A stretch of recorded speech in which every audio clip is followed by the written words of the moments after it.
নমস্কার, কেমন আছেন সবাই? বেঙ্গলি ফুড ব্লগস চ্যানেলে আপনাদের সবাইকে স্বাগত জানাই।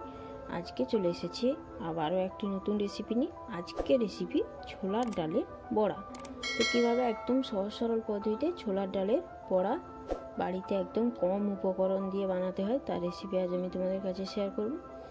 তো চলো বেশি দেরি না করে ভিডিওটি শুরু করা যাক। ভিডিওটি প্রথম থেকে শেষ পর্যন্ত দেখার অনুরোধ রইল।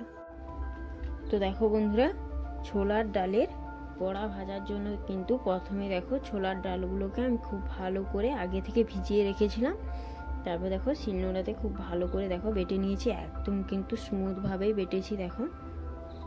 আর এইদিকে দেখো পেঁয়াজ ভালো করে কেটে রেখেছি। আমি কিন্তু পেঁয়াজের পরিমাণটা এখানে বেশি নিয়েছি, অবশ্যই কিন্তু বেশি পরিমাণেই পেঁয়াজটা দিতে হবে, সেক্ষেত্রে কিন্তু বড়ার টেস্টটা একটু বেশি ভালো লাগবে। দেখো আদা বাটা, লঙ্কা বাটা, জিরে বেটে রেখেছি। আর এইদিকে দেখো এখানে আমি গরম মশলা নিয়ে নিয়েছি।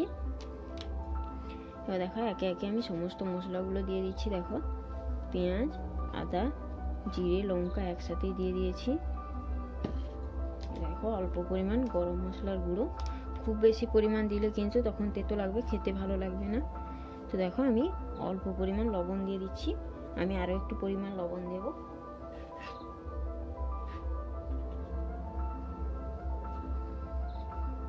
এবার দেখো হলুদ গুঁড়ো অল্প পরিমাণ দিয়ে দেব।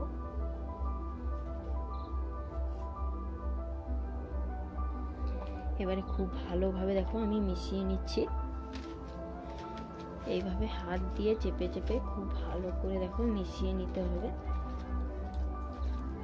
তো এর আগে তো অনেক রকম ভাবে বড়া ভেজে তোমরা খেয়ে দেখেছো, একবার এইভাবে ছোলার ডালের বড়াটা একবার ভেজে খেয়ে দেখবে, এর টেস্ট কিন্তু সম্পূর্ণ আলাদা। আর এটা খেতেও কিন্তু দুর্দান্ত স্বাদের লাগে। এটা কিন্তু বানানো খুবই সহজ।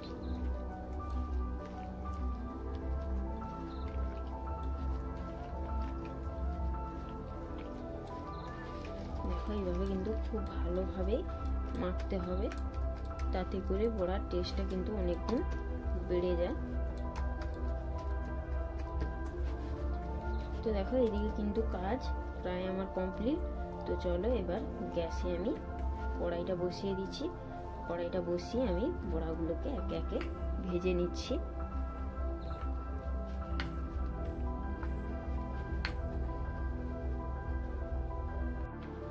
তো দেখো বন্ধুরা, গ্যাসে কড়াই বসিয়ে দিয়েছি আর কড়াইটাও কিন্তু খুব ভালোভাবে গরম হয়ে গেছে। দেখো এবারে আমি অল্প পরিমাণ সাদা তেল দিয়ে দিয়েছি। এবার তেলটাকে দেখো খুব ভালোভাবে এইভাবে চার সাইডে দেখো ছড়িয়ে দিয়েছি।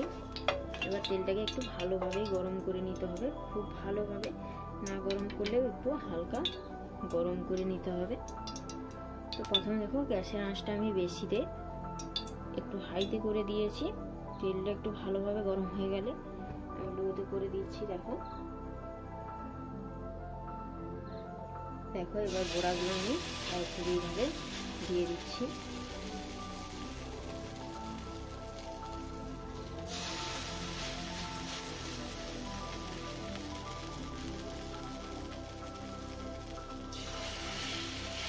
দেখো বড়াগুলো কিন্তু আমি একটা ছেপে দিয়ে খুব ভালোভাবে উপর থেকে দেখো এইভাবে হাতটাকে এইভাবে একটু চেপে চেপে দিচ্ছি।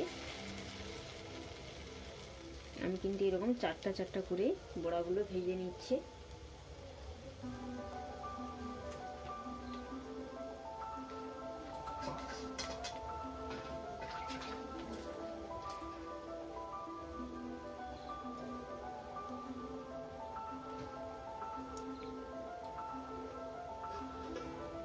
তো দেখো বন্ধুরা, গ্যাসের আঁচটা আমি একটু লো টু মিডিয়ামে করে দিচ্ছি।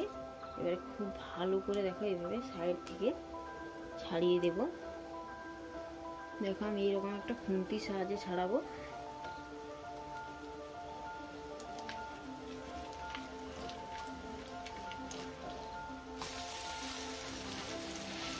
দেখো খুন্তি দিয়ে ছাড়িয়ে দেওয়ার পরে এইভাবে একটু হালকা করে চেপে দিয়েছি। দেখো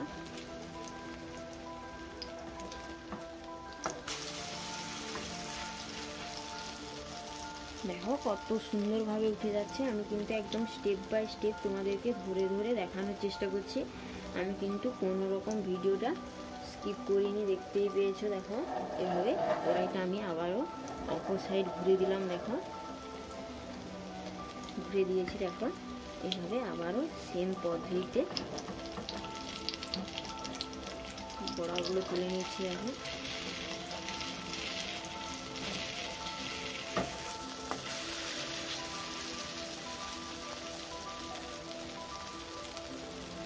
দেখো এই বড়াটা অনেকটা ছিঁড়ে গেছে, এইরকম একটা দুটো হতেই পারে। দেখো এটা কত সুন্দর উঠে গেছে। কড়াইয়ের তেলটা যদি খুব ভালোভাবে গরম থাকে তাহলে কিন্তু কড়াইয়ের নিচে লাগবে না, তেলটা যদি হালকা গরম থাকে তাহলে কিন্তু কড়াইয়ের নিচে লেগে যাবে।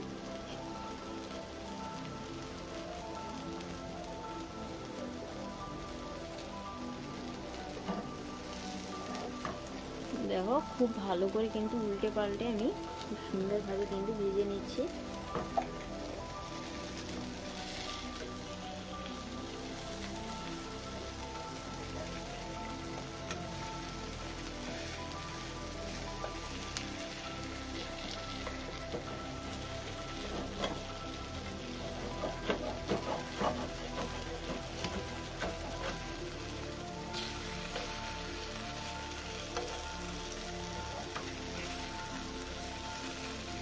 দেখো বন্ধুরা খুব সুন্দরভাবে কিন্তু প্রায় ভাজা হয়ে যাচ্ছে। দেখো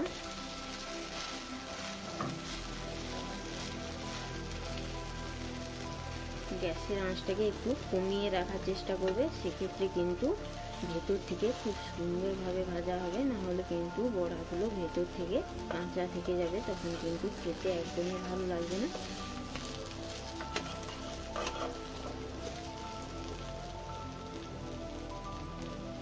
দেখো বন্ধুরা কত সুন্দরভাবে ভাজা হয়ে যাচ্ছে।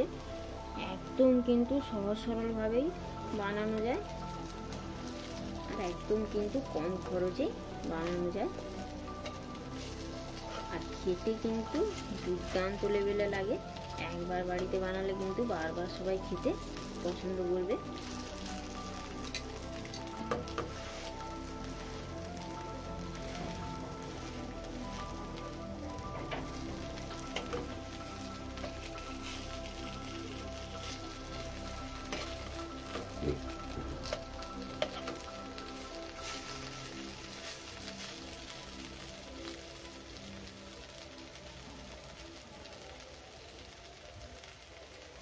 তো দেখো একে একে আমি বড়াগুলো তুলে নিচ্ছি একটা প্লেটে।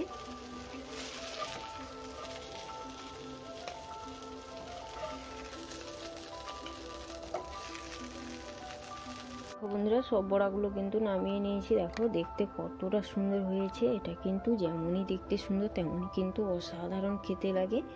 দেখো দেখতে কি অপূর্ব লাগছে। তো চলো বেশি কিন্তু আমি আর কথা বাড়াবো না, ভিডিওটি কিন্তু এখানেই শেষ করব। তো সবাই ভালো থাকবেন, সুস্থ থাকবেন, সাবধানে থাকবেন।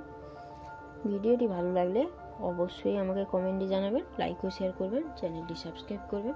আবারও ফিরে আসবো একটি নতুন রেসিপি নিয়ে। তো চলো, নমস্কার।